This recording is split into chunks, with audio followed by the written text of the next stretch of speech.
आज हम जानेंगे कि डायोड क्या होता है, डायोड की वर्किंग और डायोड की एप्लीकेशन क्या क्या होती है, इसके बारे में हम जानेंगे। तो सबसे पहले डायोड क्या होता है। तो डायोड एक ऐसा डिवाइस है, ऐसा सेमीकंडक्टर डिवाइस है जो करंट के फ्लो को केवल एक ही डायरेक्शन में फ्लो होने लग करता है। और diode AC to DC converter भी इसे कहा जाता है, और एसी टू डीसी में ये कन्वर्ट करता है करंट को। और जो डायोड होता है वो सेमीकंडक्टर है, और सेमीकंडक्टर में जर्मेनियम और सिलिकॉन का इसमें यूज किया जाता है। पी और एन टाइप की इसमें इम्प्योरिटी मिक्स करके ये बनाया जाता है। तो जो डायोड है इसके बारे में जान लेते हैं, इसका कंस्ट्रक्शन कैसा है, कैसे ये काम करता है, एसी को डीसी में कैसे ये कन्वर्ट करता है। तो सेमीकंडक्टर डिवाइस है, जैसे कि बताया मैंने शुरू में। तो पी और एन जब हम इसमें इम्प्योरिटी को ऐड करते हैं तो ये बनाया जाता है दो सेमीकंडक्टर को। तो सपोज़ ये जर्मेनियम का है, तो जर्मेनियम का जो बैरियर वोल्टेज होता है वो होता है 0.7। जर्मेनियम का होता है 0.3 वोल्ट, और सिलिकॉन का होता है 0.7 वोल्ट। इसमें बैरियर वोल्टेज होता है, बैरियर वोल्टेज और सिलिकॉन का होता है 0.7 वोल्ट। तो क्या होता है, पी में मेजॉरिटी चार्ज कैरियर जो होते हैं वो होल्स हैं। मेजॉरिटी चार्ज कैरियर यानी कि जो इसमें ज़्यादा है, अधिकतम चार्ज कैरियर है वो होल्स हैं। और माइनॉरिटी चार्ज कैरियर पी में इलेक्ट्रॉन है। जबकि एन में मेजॉरिटी चार्ज कैरियर, सबसे ज़्यादा जो कैरियर है, चार्ज कैरियर जो हैं वो हैं इलेक्ट्रॉन, ऋणात्मक, और माइनॉरिटी चार्ज कैरियर धनात्मक है इसमें। तो अब जान लेते हैं क्या होता है इसमें इसके। तो पी में होल्स होते हैं और एन में इलेक्ट्रॉन होते हैं, जैसे कि आपने देखा। तो क्या होता है कि जब यहाँ से पी, यहाँ पे एक रीजन क्रिएट हो जाता है, जर्मेनियम का है, तो यहाँ से जब होल्स डिफ्लीट करते हैं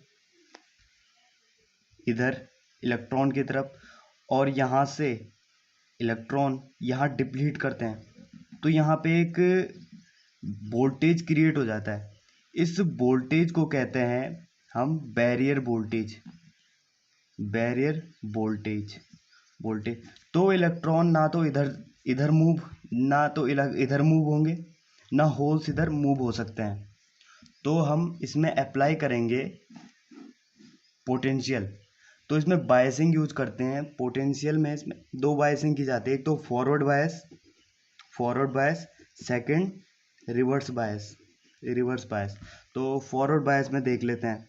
फॉरवर्ड बायस में क्या होता है कि पी को पॉजिटिव टर्मिनल से और एन को नेगेटिव टर्मिनल से हम इसे जोड़ते हैं। तो पी में जब होल्स होते हैं और एन में इलेक्ट्रॉन होते हैं, तो जब यहाँ से पोटेंशियल दिया जाता है तो इसका 0. सिलिकॉन है, ये 0.7 वोल्ट बैरियर वोल्टेज है। तो जब यहाँ से पोटेंशियल दिया जाता है और यहाँ से भी पोटेंशियल जाता है, नेगेटिव पोटेंशियल, तो इलेक्ट्रॉन यहाँ जाने लग जाते हैं इसकी दीवारों में, और होल्स इधर इकट्ठा होने लग जाते हैं। तो इससे क्या हो जाता है, एक डिप्लीशन लेयर क्रिएट हो जाता है।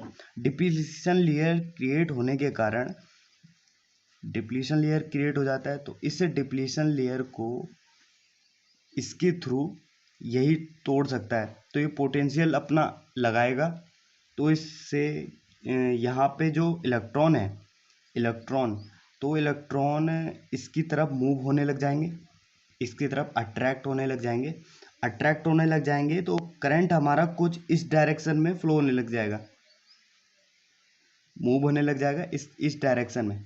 तो करंट हमारा इस डायरेक्शन में मूव होने लग जाएगा। तो इलेक्ट्रॉन का फ्लो तो कुछ इस डायरेक्शन में होगा, और जो हमारी मेन करंट हमारी इस डायरेक्शन में होगी। मेन करंट होगी हमारी इस डायरेक्शन में, इसे बोलते हैं कन्वेंशनल करंट।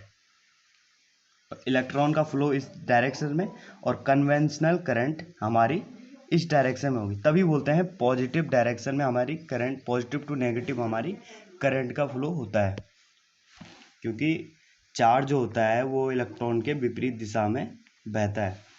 और सेकंड वन इसमें देख लेते हैं, फॉरवर्ड बायस में क्या होता है कि फॉरवर्ड बायस में हम इसे as a open circuit, forward bias में as a close circuit, close switch की तरह से यूज करते हैं। और रिवर्स बायस में बायस को जो करते हैं as a open switch, open switch की तरह से यूज करते हैं। और ये फॉरवर्ड बायस हो गया। और रिवर्स बायस देख लेते हैं। रिवर्स बायस इसमें जो बैंडविड्थ है, इसमें बैंडविड्थ जो होती है वो नैरो होती है। बैंडविड्थ का साइज नैरो होता है क्योंकि हमारा करंट जो है वो पॉजिटिव से नेगेटिव की ओर बहेगा, और जो हमारी डिप्लीशन लेयर है जो यहाँ पे क्रिएट हुई है उसका साइज बहुत कम हो जाएगा, नैरो।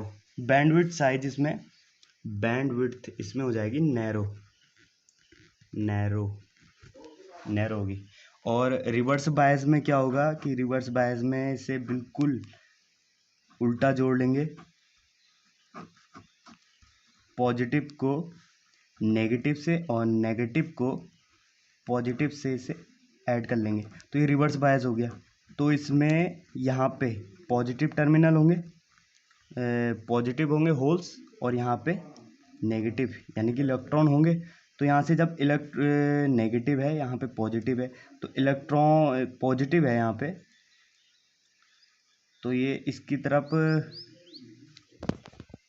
अट्रैक्ट होने लग जाएंगे।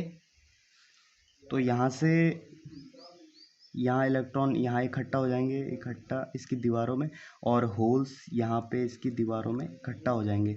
तो यहाँ पे जो इलेक्ट्रॉन है ये इसे रिपल करेंगे, रिपल करेंगे, यहाँ से रिकम्बाइन होने लग जाएंगे इलेक्ट्रॉन, रिकम्बाइन होने लग जाएंगे। तो इससे बैंडविड्थ का साइज जो है वो बढ़ जाएगा यहाँ पे। तो रिवर्स बायस में जो बैंडविड्थ का साइज है वो बढ़ जाता है, और करंट इसमें बहुत नैरो होने लग जाता है, करंट बहेगी नहीं।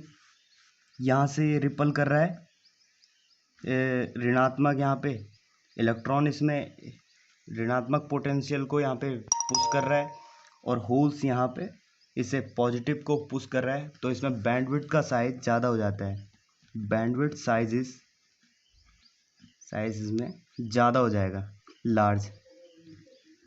और जो करंट है हमारी, करंट वेरी लो करंट, लो, जिसे हम बोलते हैं लीकेज करंट, लीकेज करंट भी इसमें कह सकते हैं। और इसे यूज करते हैं हम, जैसे रिवर्स बायस को, फॉरवर्ड बायस को हम एज अ क्लोज स्विच की तरह, और रिवर्स बायस को हम एज अ ओपन स्विच की तरह हम इसे यूज करते हैं। अब जान लेते हैं इसकी एप्लीकेशन क्या होती है। जो हमारा डायोड होता है, AC टू DC कन्वर्टर तो है ही। अब AC टू DC कन्वर्टर जैसे उसमें हाफ वेव रेक्टिफायर में, हाफ वेव रेक्टिफायर में इसका यूज होता है, फुल वेव रेक्टिफायर में इसका यूज होता है, और bridge rectifier, half wave, full wave, bridge rectifier हो गए, इन सभी में इसका यूज होता है। जितनी भी हमारी डायोड एप्लीकेशन है उसमें AC टू DC एप्लीकेशन है में यूज होता है। तो थैंक्स फ्रेंड्स वीडियो देखने के लिए।